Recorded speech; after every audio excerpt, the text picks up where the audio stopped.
We welcome you to part 3 of our B-BBEE certification series. Today's session we're going to talk about tips in B-BBEE as well as the planning that you have to go through in advance to perform an effective B-BBEE certification. So what is it that we have looked at so far in our B-BBEE certification? First we started with why we're doing B-BBEE, and I think what we have discussed on the day was that we said you do B-BBEE because you're not forced in it. We actually do it because we want to contribute to society, we want to wrong the wrongs from the past, but we also want to grow our businesses by doing it in a sustainable way and that it impacts the people that we supply to. We also looked at different sectors within the economy and the different sector scorecards that we have, agriculture, transport and so on. And that different rules apply in the codes for different sectors. Lastly, we discussed the different elements of the scorecard, and if you recall there are 5 different elements, and these 5 are broken down into 7 strong pillars that we looked at in a bit more detail. What we're going to do today is rather to look at tips.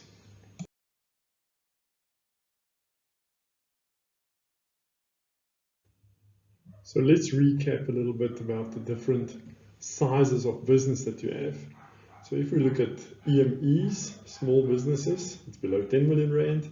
You're not going to go through a lot of trouble there. You'll look a bit at ownership, but you're going to get a level 4 affidavit if you 100% white owned. 51% black owned gets a level 2, 100% black owned is a level 1. It's an affidavit, no further work to be done. QSE is a little bit more difficult. So you'll start with the elements of the scorecard, but as soon as you hit 50 million rand, no more mercy there. If you're 51% black owned, you'll still be a level 2 under QSEs. But the hard graft comes in if you go above 50 million rand. That's also where the big costs start flowing. So it's important to understand what size your business is so that you can determine what you have to implement to get through your B-BBEE certification. You need to also determine what points you want to aim for. If you don't have ownership, if you're 100% white owned, you're not going to get the 25 points, which means that you need to work further on the other elements to get more points there.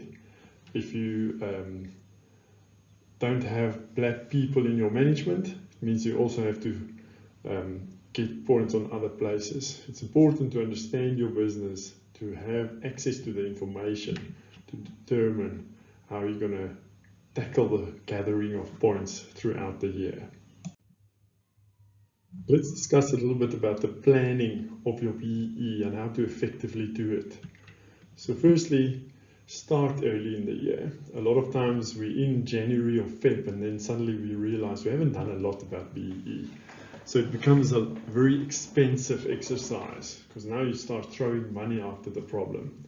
If you start earlier during the year, it means that you have a lot of time and that you can spread the expense more equally, less of an impact on your cash flow, but also you're able to actually make clever plans around it. So plan it early and don't wait for the financial year end to come before you start planning for your B-BBEE.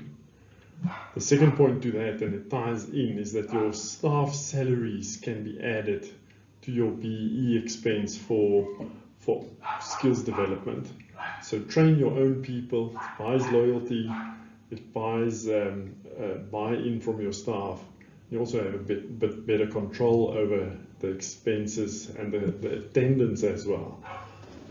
What's also nice here is that you can upskill them over a period of time and that your training expense become less because your salaries count towards your B-BBEE spend here. So it's important that we start looking at our own people first. Also, it allows you to fix errors. If things happen during the year, that it gives you the chance to go and rectify that by putting alternatives in place.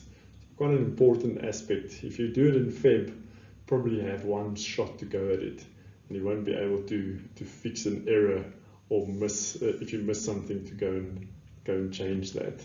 And then also it allows you to gather your information quicker. So as you work through the year, you'll be able to build your audit file and package it away. Whereas if you do it at year end, you can build your audit file in March, April, May, and only go for verification at the end. So it's important to know that you have your documentation in place to enable you to go for audit. So let's look at a few tips that we can give you to enable you to do your BEE a little bit smarter. Very generic things. If you look at the rest of the videos and the rest of the information that we are sharing, you get a little bit more detail in terms of these tips. And as I've mentioned, the first one is train your own people. It decreases costs, gets buy-in from staff. It locks them in if you write a bit of a bursary agreement or a work-back agreement into it. But also, you upskill your staff and get better results out of them. So it's always better to look after your own people and grow that pool of people that are equipped to do the job for you. The second one is to get the correct partner on board. Get the correct BEE consultant, someone that you can trust, someone that you can relate to, and that actually gives you the opportunity to work it into your business, get to know each other well. So it's important to get the right partner there. Going along with that is the verification agency. Those are the guys, the auditors that give you your BEE certificate and sign it off. It's not the consultant, it's a secondary party. If you do, they say rather the devil you know than the devil you don't. To just change verifications and audit companies every year, the learning curve falls away. You should later on get to know these verification guys and you understand what they want and how they look at things. So it's important to have that relationship and to build on it over a period of time. Another tip is to start tracking your procurement. Know who you buy from, what their BEE level is, and to track the spend on each of those procurement levels. You don't want to miss out on a subcategory for 30% black women owned or 51% black owned. So rather track it, monitor it monthly as your procurement takes place so that you're able to understand where your shortcomings are. Another one is to ensure that you migrate your enterprise development to supplier development annually so that you can generate those bonus points and that you have the correct enterprise development partners on board. It's important to understand what they do, how they work, and that you can get value out of enterprise development for your business. Yeah, so these were very generic, basic tips that we can give you today about BEE and how to implement it and the timing of it. If you do the basics well, obviously it goes a long way, but there are some more detailed scenarios that you can look at. So keep following us, keep looking at what we're doing and the information that we are sharing so that it enables you to implement BEE better in your business. Thank you.